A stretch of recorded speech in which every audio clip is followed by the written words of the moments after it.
A e dini kush janë medaljet dhe urdhrat, ose urdhrat dhe medaljet më të rëndësishme që jep shteti shqiptar? Këtu do i shihni të gjitha, do ju shpjegoj një nga një tani, por para sa të shihni medaljet, çfarë janë, kush i merr, kush i akordon, si janë bërë, jam me Thomas Frashin, kancelari i urdhrave dhe medaljeve të Republikës Shqipërisë, për ta pyetur një herë. Thomas, kjo është praktik komplet e re, a? Kjo është praktik e re për vitet e fundit të shqiptarë, sepse është një praktikë që ka nisur që me urdhrin e Skënderbeut vitin 1925. Ky është urdhri i Skënderbeut, është urdhri i parë kombëtar shqiptar mbas atij të Princvirit, por që nuk zgjati shumë. Është urdhri që ka frymëzuar gjithë sistemin, sepse vetë frymëzohet në një sistem shumë i vjetër e legjionit të ndërë. 1925-ën. Në 10 dhjetor 1925 dhe ne festuam 100 vjeçar si urdhër. 100 vjeçar si urdhër. Pra imagjinoni ky urdhër është pra akorduar ose është si quhet në fillim? Akorduar mund të themi po, ose dhënë. Dhënë ose është formuar si urdhër Po. nga Themeluar, themeluar nga Ahmet Zogu në kohën që ai ishte kryetar i Republikës Shqipërisë, përpara se të Asambleja Kushtetuese ta shpallte atë mbret të Shqipërisë, duhet të jetë prodhuar në Itali, Në Itali, te Kravancora. Duket jashtëzakonisht e bukur. Po. Dhe kjo është kordoni i madh. Është kordoni i madh, pra që ta dini ju si vjeshin, dije që është vënie falso, se nuk e kam. Kështu vendoset? Jo, e keni vendosur nga shpatulla e gabuar. Është nga ana tjetër. Si? Duhet nga ana tjetër. Po tani kjo është duke u bërë një skenë dekorimi që nuk Jo, nuk bëhet. Por praktikisht po e them kështu, po e tregoj në këtë formë. Është në këtë formë. Po ta vë pastaj quhet dekoruar. Është kështu, pra nga shpatulla e djathtë në jenë e majtë. Dhe këtu është shqiponja. Kjo është dekorata e mirëfillt. Dhe këtu është dhe ky është ylli që vjet në pjesën e majtë të kraharorit. 100 vjeçar. Kush janë personazhet më të rëndësishëm që e kanë marrë këtë urdhër? Janë shtetërët shqiptar, me Difrashëri, Raufico, që në kohën që ishin në detyrë, Koçokota. Domethënë Ahmet Zogu në fillim si president dhe mbas si mbret bënte dekorime të tilla. Absolutisht që po, dhe vetë Ahmet Zogu ishte duke qenë kryetari i urdhrit, mbante urdhrin e Skënderbeut, kordonin e madh, patjetër. Dhe ai vetë mbante patjetër në një pjesë madhe fotografive ai është me urdhrin e Skënderbeut. Po. Dhe është 100 vjeçar sot, nuk jepet më? Atëherë, nga shteti shqiptar i jepet urdhri i ri Skënderbeut, që është pasardhë si urdhrit republikan, ndërsa urdhri mbretëror i Skënderbeut duhet menduar që 28 u bë mbretëror, ai vazhdon si dekorat dinastike dhe jepet nga familja mbretore, po jo si dekorat shtetërore, sigurisht është një pjesë Po, është dekorat e familjes mbretërore shqiptare, themeluar nga i pari dinastisë, por që nuk ka lidhje me dekoratat e dhëna nga shteti shqiptar. Dekoratat e shtetit shqiptar janë tjetër diferencës shqiptare do bëhen lëmsh. Çfarë është urdhri, çfarë është dekorata? Atëherë, dekorata është, le ta themi kështu, termi gjenerik që përfshin zbukurimin, pra që ka të bëjë si me urdhrat si me medaljet. Por urdhri në raport me medaljet është diçka e para që jepet për shërbime të vazhdueshme, pra me një kohë zgjatje të caktuar dhe formon një komunitet merite, është urdhër. Ndërsa medalja jepet edhe për një gest të caktuar. I mund të jepet për akte, kryesisht, jo se nuk shpërblen dhe merita në kohë më të zgjatur, por është kryesisht për akte, për gjëra më punktuale. Tani, t'ju tregoj Thomas si kancelar, kush është urdhri më i rëndësishëm dhe më i lartë në Republikën e Shqipërisë? Ky është Thomas? Ky është urdhri suprem i Shqiponjës, i cili këtu kemi shkallën më të lartë, që shkalla e parë, që është ylli i madh, dhe që mbahet njësoj si ai kordoni i madh i Skënderbeut. Pra ky vendoset nga e djathta në të majtë, ylli vendoset kraharor, në pjesën e majtë të kraharor, në këtë pjesën këtu, apo jo? Sakt. Gjithmonë, shqipëza e bukur është. Duhen bërë dy qepje të vogla këtu, nuk mund të vendoset, ka ato sofistikimet e veta gjithë kjo gjëje. Do sofistikosh të kostumet thua ti kur merr. Absolutisht që po, nuk mund ta mbash. Atëherë, këto janë aksesorët e themi që sipas dress code-it, sipas kodit të veshjes.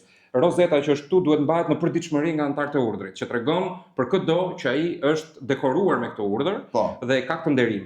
Kjo është për ushtarakët, praktikisht barreta, ndërsa kjo është për civilët kur mbajnë veshje ceremoniale frak kryesisht, po dhe smoking në raste të caktuara. Sa e bukur që nga. Ky është niveli më i lartë. Ky është niveli më i lartë. Shkalla e parë në 5. Që quhej ylli i madh i Shqiponjës. Në vende perëndimore quhet kryqi i madh, por ne këtu e kemi traditën tonë. Ne kemi yllin e madh të Shqiponjës. Tani sa kategori ka ky urdhër?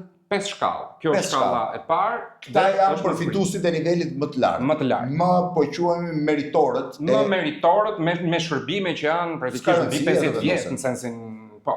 Pastaj janë? Pastaj vjen oficeri i madh. Po. pastaj vjen oficeri i madh këtu, pra po marrë njëjtin urdhër. Ky është niveli i dytë i të njëjtit urdhër. Prapë është grad shumë i lartë. Urdhri i madh Shqiponjës, Urdhri suprem i Shqiponjës, po.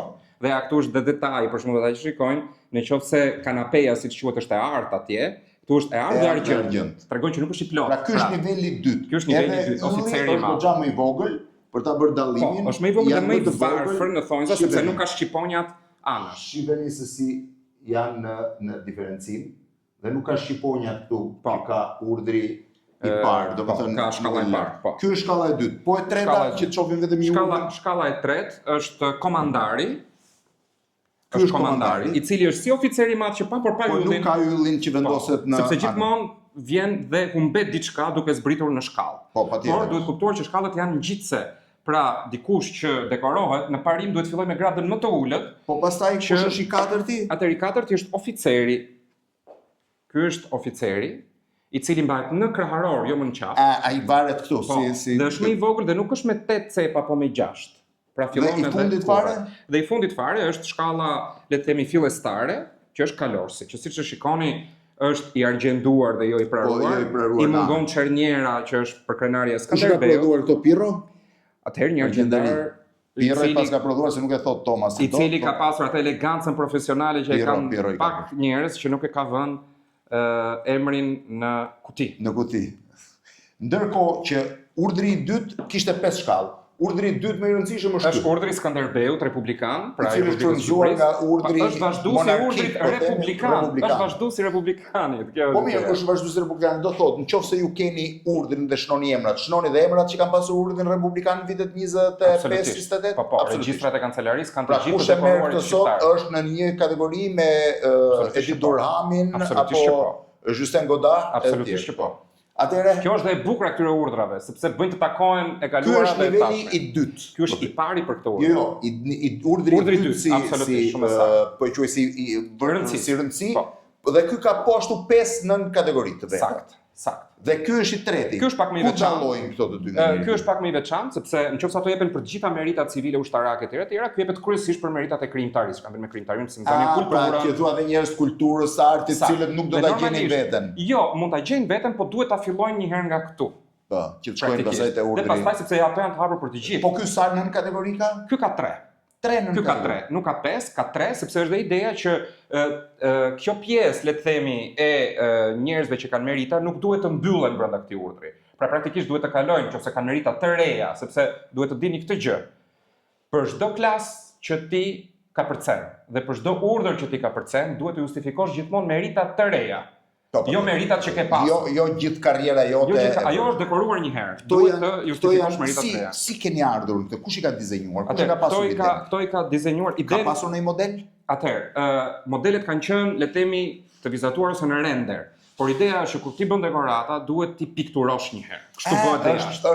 Është procedurë, është praktikë që në Shqipëri nuk është bërë. Ka ekzistuar në vitet 20, po është e vështirë që Kto i ka bërë Ajten Toptani që ka qenë është kolegu jon dhe ka qenë edhe antar i grupit të specifikimeve teknike. Pra në fillim janë vizatuar, këto janë akuarelet origjinale. Po origjinal dhe që këto janë dokumente super tralla se janë unike praktikisht, këto janë pjesë e historisë së simboleve. Pastaj janë realizuar tek Pirro, po pastaj janë bërë specifikime teknike me VKM të Këshillit Ministrave në çdo detaj, Çdo gjë që do ketë shqiponjë, janë 60 faqe specifikime teknike. Çdo gjë e përshkruar me centimetër, me çdo gjë. Kishim kollaj kur i mate presidentin xhep, i jepte kur shkote në një qytet i nxirrte nga xhepi 2-3 dekorata, na komplikuat kështu. Gjithsesi, kjo është një ekzigjencë për shtetin, sepse janë simbolet kombëtare që riprodhohen dhe që secili është nder shumë i madh që shteti të njëjtë të drejtën që të mbash simbolet e tij. Tani, kush i jep dekoratat?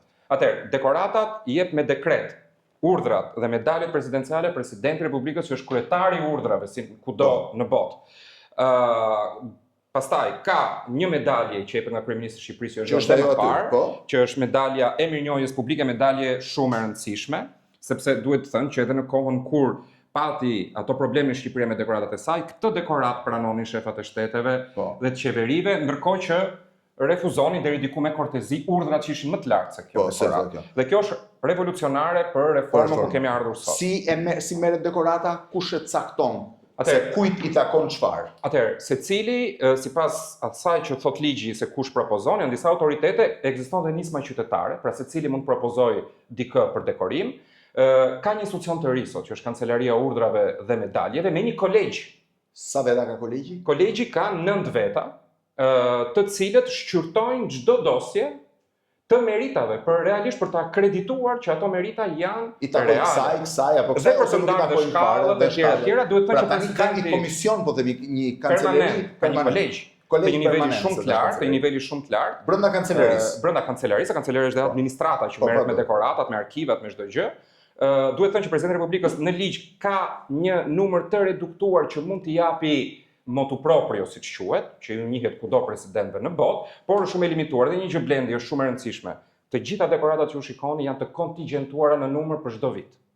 Po, janë nuk mund të jenë tek urdhra. Për shembull, më I madhi, shkalla ylli I madh I Shqiponjës mund të jepet vetëm 2 personave në vit. Që mos bëhet pastaj, që mos bëhet. Për të vuajtur është tjetër gjë, sepse është tjetër praktik. Kjo është historia e dekoratave I quajmë ne. Çdo gjë mbledhim urdhër, medalje, mbështetëm në dekorata të urdhrave dhe medaljeve të shtetit shqiptar. Ku I keni? Kjo është më e rëndësishmja, kjo është e dyta më e rëndësishmja, kjo është e treta më e rëndësishme. Tomas, shumë faleminderit. Faleminderit juve.